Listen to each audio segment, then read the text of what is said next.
दोस्तों, आज हम पढ़ेंगे दिस, दैट, दीज और दोज का उपयोग कहाँ किया जाता है। जैसा कि मैंने लिख रखा है, use of this, that, these, those. तो सबसे पहले हम जानेंगे दिस का और दैट का, कि दिस और दैट का उपयोग कहाँ होता है। फिर हम पढ़ेंगे दीज और दोज का उपयोग कहाँ होता है। तो हम देखते हैं, पहले सबसे पहले लिखते हैं use of this. Use of this, this मतलब होता है यह, ठीक है।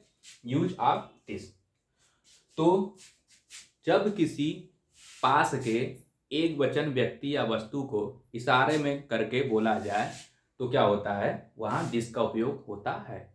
जैसे यह एक कलम है, तो यह एक कलम है के लिए, यह के लिए क्या होगा, दिस। और ये क्या है, यह पास में है, तो पास में है तो क्या हो जाएगा, हम यहां पे क्या प्रयोग करेंगे, यह के लिए दिस का।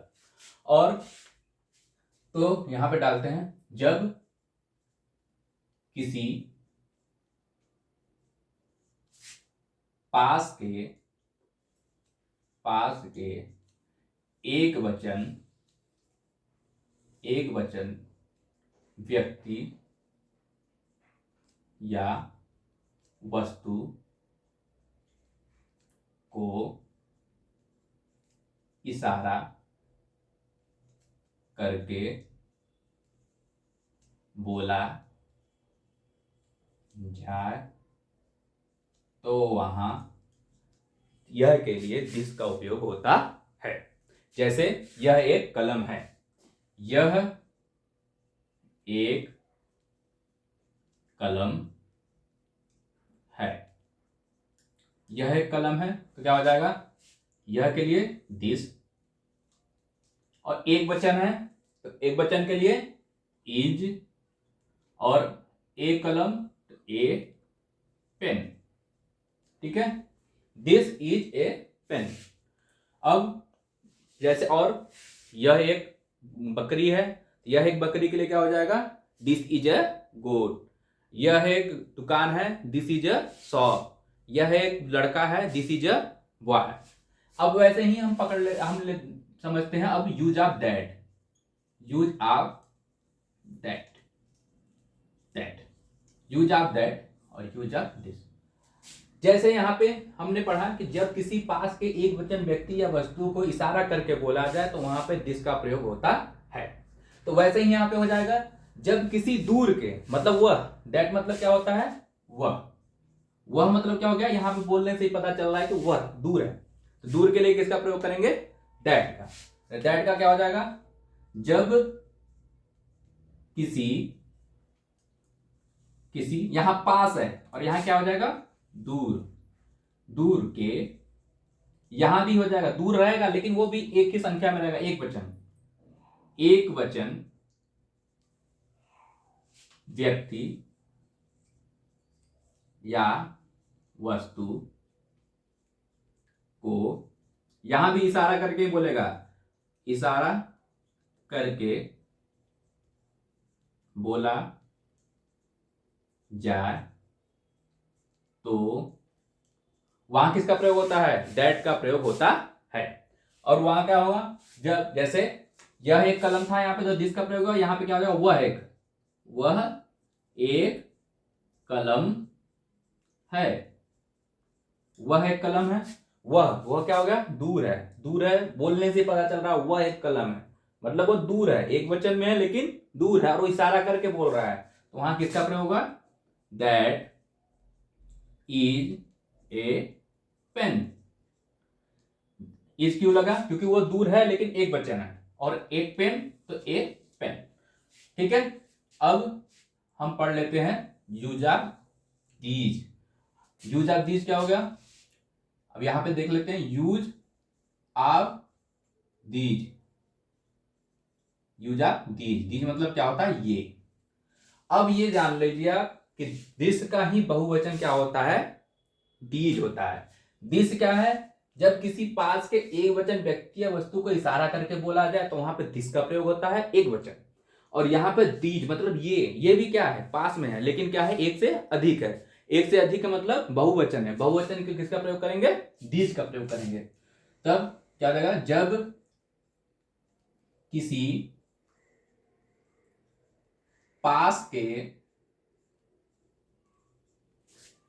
एक से, या बहुवचन ले लेते हैं, पास के बहुवचन, यहां क्या था एक वचन, यहां क्या है बहुवचन, बहुवचन व्यक्ति या वस्तु,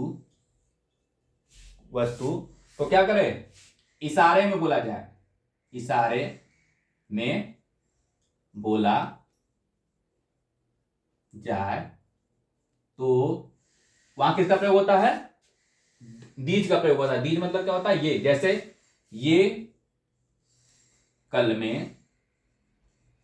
हैं, ये कलमे हैं मतलब ये कलमे है, एक से अधिक है, ठीक है, एक से अधिक है तो क्या हो जाएगा दीज, ये का मीनिंग होता है दीज, ये, और बहुवचन है, कलमे हैं मतलब एक से अधिक है, तो यहां क्या प्रयोग होगा आर, कलमे का पेन, PEN, यस, पेन, यहां पे बहुवचन है इसलिए ये पहले यन का पेन होता है, और बहुवचन है तो क्या लग जाएगा यस लग जाएगा, बहुवचन कलमे हैं। ऐसे ही ये क्या है, ये कपड़े हैं, दीज आर क्लॉथेस, यहाँ पे क्या हो जाएगा ये गाड़ियां हैं, दीज आर वैन्स। ऐसे ही हम समझ लेते हैं use are those, THOSE, those मतलब क्या होता है वे, ठीक है, यूज आर दोज। जब अब देखिए ये दिस का बहुवचन दीज, तो दोज का बहुवचन, दैट का बहुवचन क्या होता है दोज, क्यों, क्योंकि ये भी क्या है दूर है।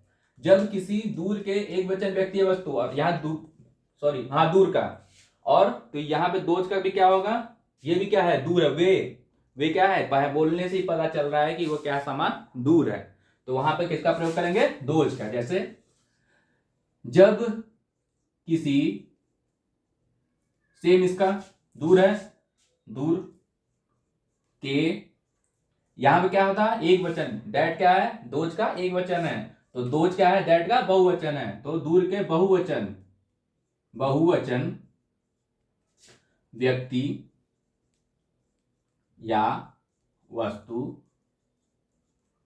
को इशारे में बोला जाए तो क्या होता है वहां दोज का प्रयोग होता है। जैसे वे कलमे हैं,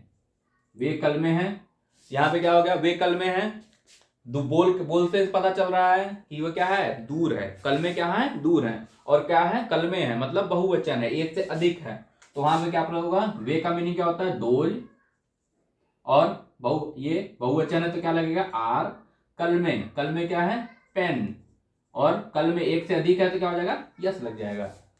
तो आज हमने सीखा use of this, that, these, those का उपयोग कहां करते हैं।